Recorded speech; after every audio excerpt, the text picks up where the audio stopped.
नमस्कार दोस्तों, मैं रुचि शुक्ला आप लोगों को हमेशा नई-नई कविताएँ और कहानियाँ सुनाती रहती हूँ।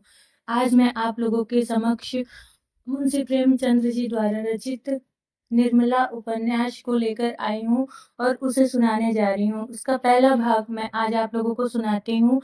निर्मला में अनमेल विवाह और दहेज प्रथा की दुखांत और मार्मिक कहानी को दर्शाया गया है। उपन्यास का लक्ष्य अनमेल विवाह तथा दहेज प्रथा के बुरे प्रभाव को अंकित करना है। निर्मला के माध्यम से भारत के मध्यवर्गीय युवतियों की दयनीय हालत का चित्रण हुआ है।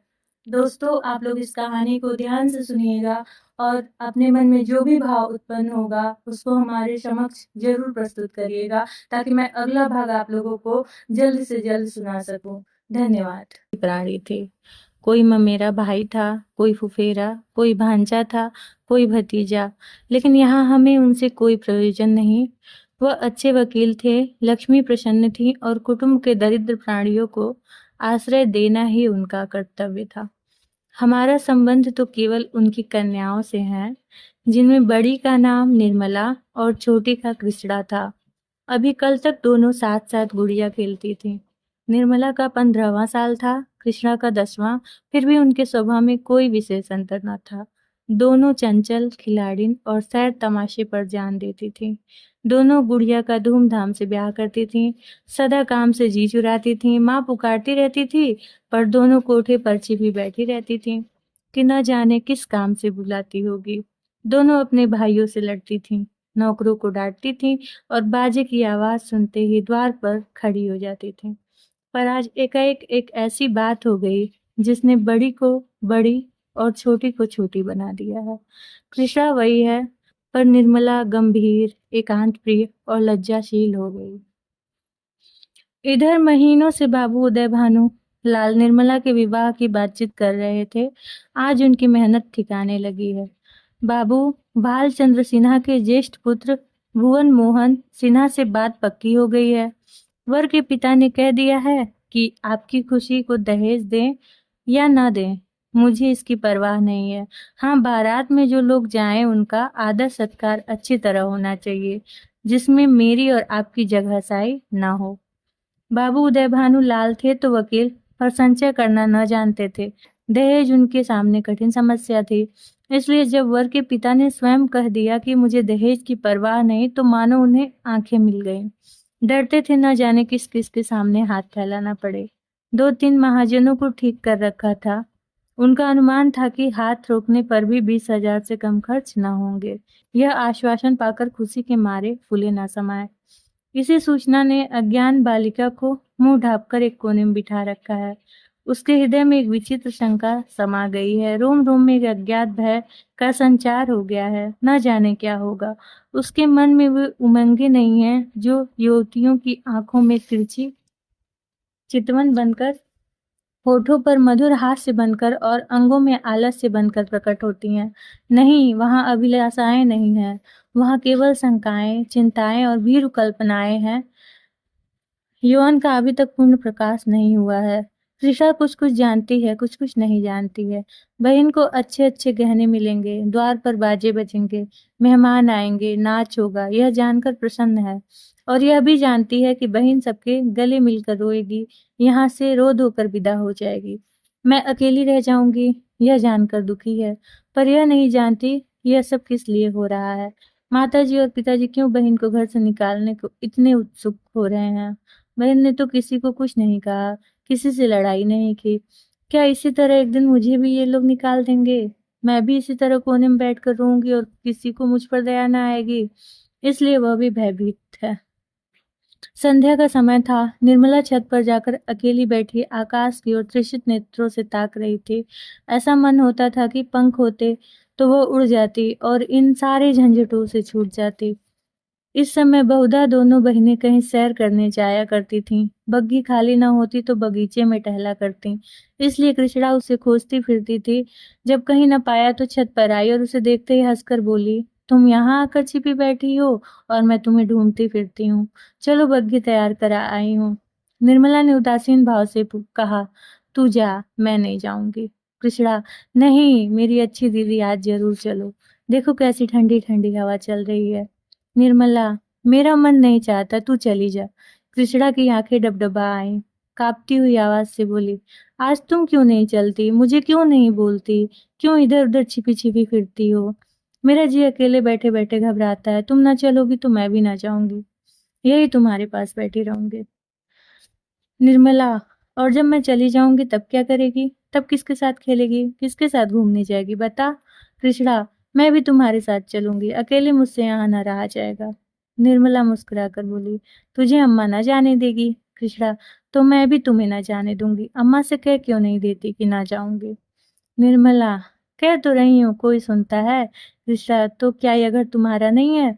निर्मला, नहीं, मेरा होता तो कोई जबरदस्ती निकाल देता। कृष्णा, इसी तरह मैं भी किसी दिन निकाल दी जाऊंगी। निर्मला, और नहीं क्या, तू बैठी रहेगी? हम लड़कियां हैं, हमारा घर कहीं नहीं होता। कृष्णा, चंदर भी निकाल दिया जाएगा? निर्मला, चंदर तो लड़का है, उसे कौन निकालेगा? कृष्णा, तो लड़कियां बहुत खराब होती होंगी। निर्मला, खराब ना होती तो घर से भगाई क्यों जाती? कृष्णा, चंदर इतना बदमाश है, उसे कोई नहीं भगाता। हम तुम तो बदमाशी भी नहीं करती। एकाएक चंदर धम-धम करता छत पर आ पहुंचा और निर्मला को देखकर बोला, अच्छा आप यहाँ बैठी हैं? ओहो, अब तो बाजे बजेंगे, दीदी दुल्हन बनेगी, पालकी पर चढ़ेगी। ओहो ओहो। चंदर का पूरा नाम चंद्रभान सिन्हा था। निर्मला से 3 साल छोटा और कृष्णा से 2 साल बड़ा था। निर्मला, चंदर, मुझे चिढ़ाओगे तो अभी जाकर अम्मा से कह दूंगी। चंदर, तो चिढ़ती क्यों हो? तुम भी बाजे सुनना। ओहो, अब आप दुल्हन बनेंगी। किसने, तू बाजे सुनेगी ना? वैसे बाजे तूने कभी ना सुने होंगे। कृष्णा, क्या बैंड से भी अच्छे होंगे? चंदर, हाँ हाँ, बैंड से भी अच्छे, 1000 गुने अच्छे, लाख गुने अच्छे। तुम जानो क्या, एक बैंड सुन लिया तो समझने लगी कि उससे अच्छे बाजे नहीं होते। बाजे बजाने वाले लाल लाल वर्दियां और काली काली टोपियां पहने होंगे, ऐसे खूबसूरत मालूम होंगे कि तुमसे क्या कहूँ। आतिशबाजियां भी होंगी, हवाइयां आसमान में उड़ जाएंगी और वह तारों में लगेगी, जो लाल पीले हरे व नीले तारे टूट टूट कर गिरेंगे। बड़ा मजा आएगा। कृष्णा, और क्या क्या होगा? चंदर, बता मेरे भैया। चंदर, मेरे साथ घूमने चल तो रास्ते में सारी बातें बता दूं। ऐसे ऐसे तमाशे होंगे कि देखकर तेरी आंखें खुल जाएंगी। हवा में उड़ती हुई परियां होंगी, सचमुच की परियां। कृष्णा, अच्छा चलो, लेकिन ना बताओगे तो मारूंगी। चंद्रभान और कृष्णा चले पर निर्मला अकेले बैठी रह गई। कृष्णा के चले जाने से इस समय उसे बड़ा क्षोभ हुआ। कृष्णा, जिसे वो प्राणों से भी अधिक प्यार करती थी, आज इतनी निठुर हो गई, अकेली छोड़कर चली गई। बात कोई ना थी, लेकिन दुखी हृदय, दुखती हुई आंख है जिसमें हवा से भी पीड़ा होती है। निर्मला बड़ी देर तक रोती रही। भाई बहन माता पिता सभी इस भांति भूल जाएंगे, सबकी आंखें फिर जाएंगी, शायद इन्हें देखने को भी तरस जाऊं। बाग में फूल खिले हुए थे, मीठी मीठी सुगंध आ रही थी, चैत की शीतल मंद समीर चल रही थी, आकाश में तारे छिटके हुए थे। निर्मला इन्हीं शोकमय विचारों में पड़ी पड़ी सो गई और आंख लगते ही उसका मन स्वप्न देश विचरने लगा। क्या देखती है कि सामने एक नदी लहरें मार रही है और वह नदी के किनारे नाव की बाट देख रही है। संध्या का समय है, अंधेरा किसी भयंकर जंतु के भांति बढ़ता चला आता है। वह घोर चिंता में पड़ी हुई है कि कैसे यह नदी पार होगी, कैसे घर पहुंचूंगी। रो रही है कि रात न हो जाए, नहीं तो मैं अकेले यहाँ कैसे रहूंगी। एकाएक उसे एक सुंदर नौका घाट की ओर आती दिखाई देती है।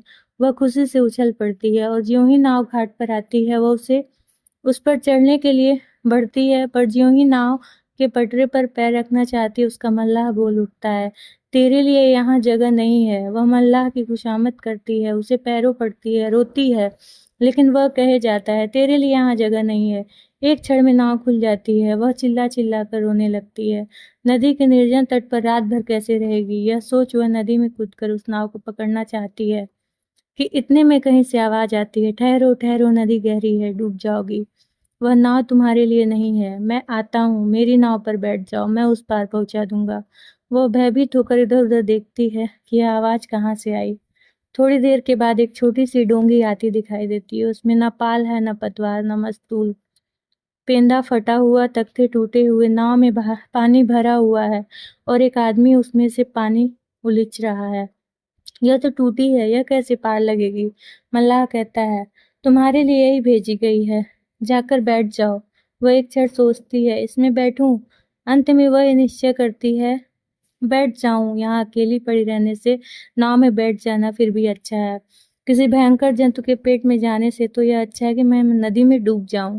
कौन जाने नाव पार पहुंची जाए। यह सोचकर वह प्राणों को मुट्ठी में लिए हुए नाव पर बैठ जाती है। कुछ देर तक नाव डगमगाती हुई चलती है, लेकिन प्रतिक्षण उसमें पानी भरता जाता है। वह भी मल्लाह के साथ दोनों हाथों से पानी उलीचने लगती है, यहाँ तक कि उसके हाथ थक जाते हैं, पर पानी बढ़ता ही जाता है। आखिर नाव चक्कर खाने लगती है। मालूम होता है अब डूबी तब डूबी। तब वह किसी अदृश्य सहारे के लिए दोनों हाथ फैलाती है। नाव नीचे से खिसक जाती है और उसके पैर उखड़ जाते हैं। वह जोर से चिल्लाई और चिल्लाते ही उसकी आंख खुल गई। देखा तो माता सामने खड़ी है, उसका कंधा पकड़कर हिला रही है। अब अगला भाग अगले एपिसोड में सुनने के लिए हमारे साथ बने रहिए।